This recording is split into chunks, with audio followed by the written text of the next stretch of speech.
Hall of Famer, everybody. Bobby's considered one of the top athletes. He can do it all. He's one of the best athletes. He snapped the football, he kicked the football, he killed people.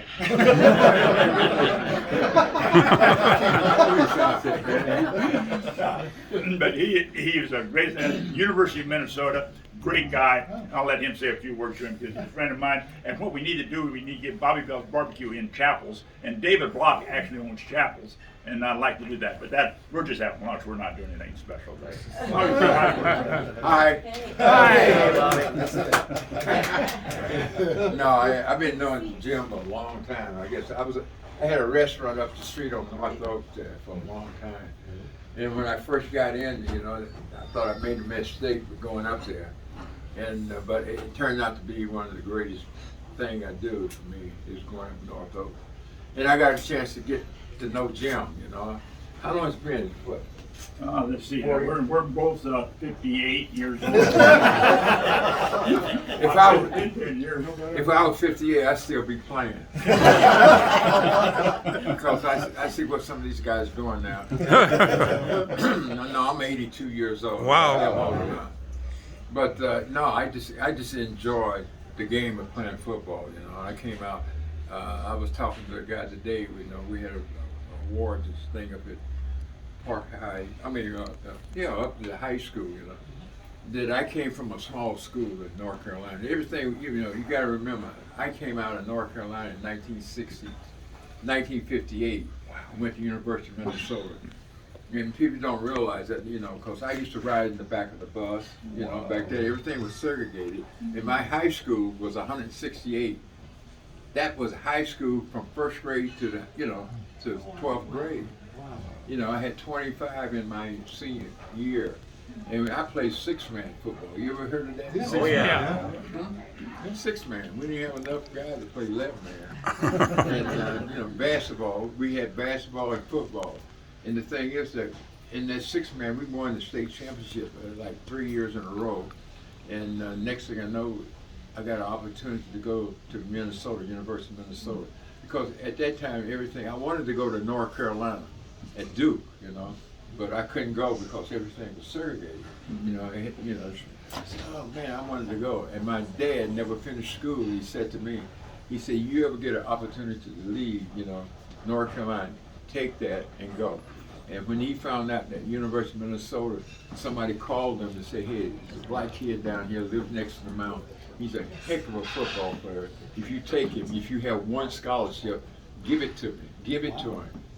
And I found out later, it was late Jim Taylor that was a head coach for North Carolina. He couldn't take me because it's segregated, but I found out like 8-10 years later that he told Coach Woman, if I didn't make the team, he would pay for the scholarship. Wow. Wow. And when I got the opportunity, my dad put me on the plane.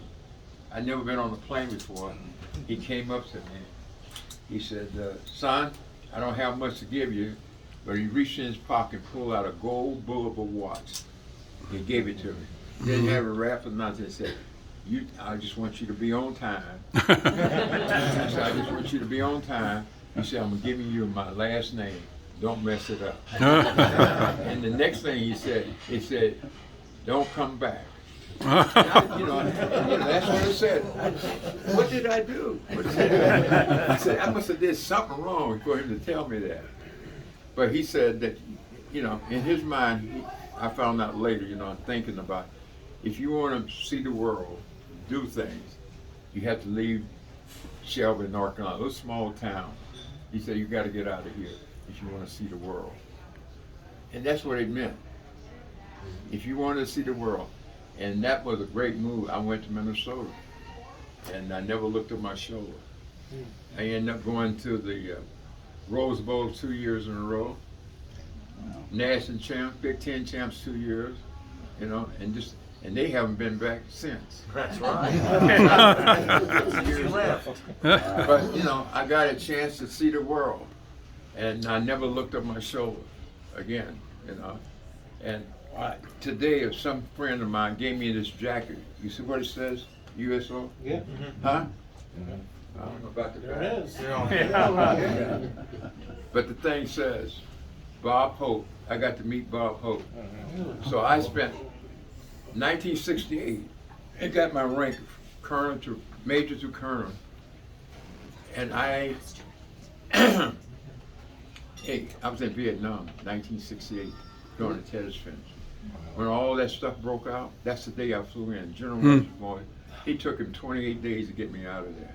And every time I've been traveling, I went around the world. I traveled U.S., anything with U.S. offshore. In a week or two, I'm going up to Leavenworth to put flags on it. And a friend of mine gave me this jacket, you know. It's got my name on it, you know, U.S., all that stuff on it. He put it on there.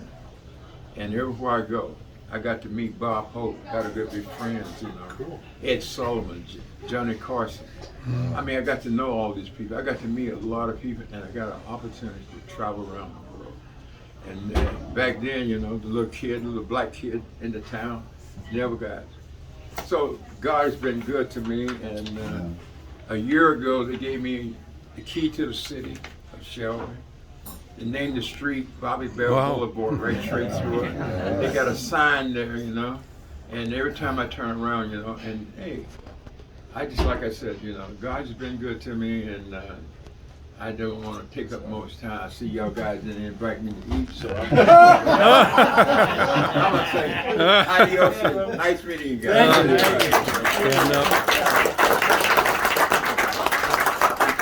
One of the things Bobby didn't mention, Bobby about 3 years ago got your college degree. Yeah. Awesome. You got it all these years, and that made the Wall Street Journal and National News, and I think that's one of the best things he ever did. Well, you know, I'll tell you the story about it. Is that my senior year, I was traveling, I was out Bob Hope show, and I had to take off from school. My senior year, I had a course that I had to take to get my degree. One course, you had to take that course to get it, you know. And the coach said, I told the coach I'm gonna be 20 minutes late getting to practice. He said, oh no, you can get it the next quarter, you know, you get that next quarter, take it next. I don't want you to miss no practice. So I missed it, you know. So that time I hit the road again, boom, I'm traveling all over, you know, played all-star game, played for the Chiefs and stuff like that. Never got that chance to do it. So a few years ago, I said to the people at the university, I said, hey, I want to get my degree. I promised my dad that I would do that. And I said, I got stuff on my man cave on the wall. And I told my wife, I said, hey, you know, I'm missing that degree. I got to get that. That's what I did. I called the university and I told them, I said, hey, tell me. They said, oh God, it's 3 credits. They said, oh man. They said, yeah. And they had to go digging it out, you know. Everything that Pilsen back then, it's been 50 years ago. So I did. I went back and I got it, you know. And that was I promised my dad. You know, the best thing is that you're right, is that I got more PR from that than I'm playing football. Because I went back to the university and then all I wanted the degree. I got the degree, and the president of the university said, you got to march. I said, no, I don't want to march, I just want my degree. So he said, no, you got to march. He was a keynote speaker, and the place was packed, and I had about 40 or 50 news people from all over the country came there and interviewed me, and it went all over. And the best thing ever happened, you know, is that, hey, I looked up, when I went across the stage to get, they gave me a standing ovation. It took them 20 minutes for me to get off the stage. And every professor there in the row came up and grabbed me, shook my hand off, gave me a hug. And all the kids were going like that. And I got more letters from all over the country from people saying, man, if you can do it, I'm going back. I got a lot of people going, I went back to school to get the degree. You know? And my grandkids were going to say, Dad, he said, what kind of job you look? I said, I wasn't looking for a job. Bobby doesn't tell you that when he decided to get his degree, he needed some help. So he called me because he knew I could help him get that past that grade. I did. Hey, thank you very much. Thank you.